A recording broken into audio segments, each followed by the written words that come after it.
ಧರ್ಮಸ್ಥಳ ಗ್ರಾಮದಲ್ಲಿ ಶವಗಳ ಹೂತಿಟ್ಟ ಆರೋಪ ಸುಳ್ಳು ಆರೋಪ ಏನಿತ್ತು ಆ ಪ್ರಕರಣಕ್ಕೆ ಸಂಬಂಧಪಟ್ಟಂತೆ ತನಿಖೆಯನ್ನು ಮುಂದುವರೆಸಿದೆ ಎಸ್ಐಟಿ. ತನಿಖೆಯನ್ನು ಚುರುಕುಗೊಳಿಸಿರುವಂತಹ ಎಸ್ಐಟಿ ಧರ್ಮಸ್ಥಳ ಗ್ರಾಮ ಪಂಚಾಯತ್ನ ಮಾಜಿ ಅಧ್ಯಕ್ಷರಿಗೆ ಬುಲಾವನ್ನ ಕೊಟ್ಟಿದೆ. ವಿಚಾರಣೆಗೆ 4 ಜನ ಮಾಜಿ ಗ್ರಾಮ ಪಂಚಾಯತ್ನ ಅಧ್ಯಕ್ಷರು ಹಾಜರಾಗಿದ್ದಾರೆ. ಯುಡಿಆರ್ ಪ್ರಕರಣದಲ್ಲಿ ಶವ ಹೂತ ಬಗ್ಗೆ ತನಿಖೆಗೆ ಬನ್ನಿ ಅಂತ ಬುಲಾವ್ ಕೊಟ್ಟಿದ್ರಂತೆ. ಹೀಗಾಗಿ 4 ಜನ ಬಂದು ಕೇಳಿದ ಪ್ರಶ್ನೆಗಳಿಗೆ ಉತ್ತರವನ್ನ ಕೊಡ್ಲಿಕ್ಕಿದ್ದಾರೆ.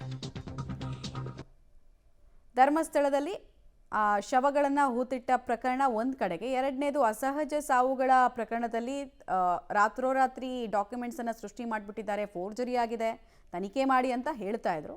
ಹೀಗಾಗಿ ಮಾಡ್ತಿದ್ದಾರೆ. ಡೀಟೇಲ್ಸ್ ಕೊಡ್ತಾರೆ ಸುಕ್ಪಾಲ್. ಈಗ ಈ 4 ಜನ ಗ್ರಾಮ ಪಂಚಾಯತ್ನ ಮಾಜಿ ಅಧ್ಯಕ್ಷರು ಯಾರಿದ್ರು, ಸೊ ಅವ್ರಿಗೆ ನೋಟಿಸನ್ನು ಕೊಟ್ಟರಲ್ಲ, ಯಾವ್ಯಾವ ವಿಚಾರಗಳು ಕ್ಲಾರಿಟಿ ಬೇಕು ಅಂತ ಹೇಳಿ ನೋಟಿಸನ್ನು ಕೊಟ್ಟಿರೋದು, ಏನೇನು ಮಾಹಿತಿ ಸಿಕ್ಕಿದೆ, ಈಗ ತನಿಖೆ ಯಾವ ಆಯಾಮದಲ್ಲಿ ಸಾಗುತ್ತೆ?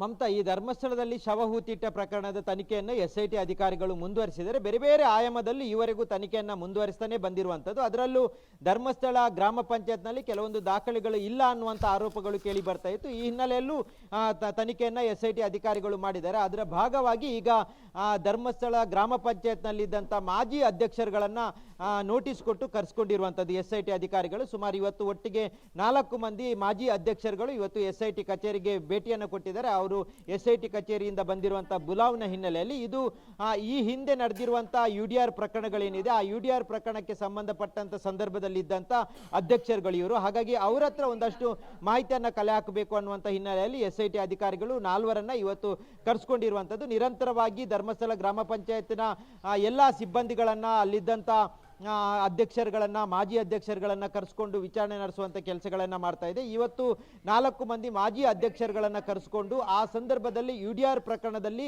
ಯಾವ ರೀತಿಯಾಗಿ ಶವಗಳನ್ನ ಹೂತಿಡ್ಲಾಗಿತ್ತು ಅದೆಲ್ಲವನ್ನ ಗ್ರಾಮ ಪಂಚಾಯತ್ನ ವತಿಯಿಂದ ಮಾಡಿದ್ರೆ ಅದು ಯಾವ ರೀತಿಯಾದಂಥ ದಾಖಲೆಗಳನ್ನು ಇಟ್ಕೊಂಡು ಅದನ್ನ ಹೂತಾಕುವ ಕೆಲಸಗಳನ್ನ ಮಾಡಿದ್ರೆ ಅದಕ್ಕೆ ಬೇಕಾದಂಥ ಪೊಲೀಸರ ಸಮಕ್ಷಮ ಇತ್ತ ಅನ್ನುವಂಥ ಎಲ್ಲ ದಾಖಲೆಗಳನ್ನ ಇಟ್ಕೊಂಡು ಬರುವಂತ ಸೂಚನೆಯನ್ನ ಕೊಟ್ಟಿದ್ದಾರೆ. ಆ ಹಿನ್ನೆಲೆಯಲ್ಲಿ ಅವರು ಇವತ್ತು 4 ಮಂದಿ ಮಾಜಿ ಗ್ರಾಮ ಪಂಚಾಯತ್ನ ಅಧ್ಯಕ್ಷರುಗಳು ಬಂದಿದ್ದಾರೆ. ಅವರ ವಿಚಾರಣೆ ಈಗ ಆರಂಭಗೊಂಡಿರುವಂತದ್ದು. ಮಮತಾ, ಧನ್ಯವಾದ ಸುಕ್ಪಾಲ್ ತಮ್ಮೆಲ್ಲ ಮಾಹಿತಿಗಾಗಿ. ಡಾಕ್ಯುಮೆಂಟ್ಸ್ ಫೋರ್ಜರಿ ಮಾಡಿದ್ದಾರೆ ಅನ್ನೋದು ಆರೋಪಕ್ಕೆ ಸಂಬಂಧಪಟ್ಟಂತೆ ಸತ್ಯಾಸತ್ಯತೆ ತಿಳ್ಕೊಳ್ಳೋ ಪ್ರಯತ್ನವನ್ನ ಮಾಡ್ತಿದ್ದಾರೆ.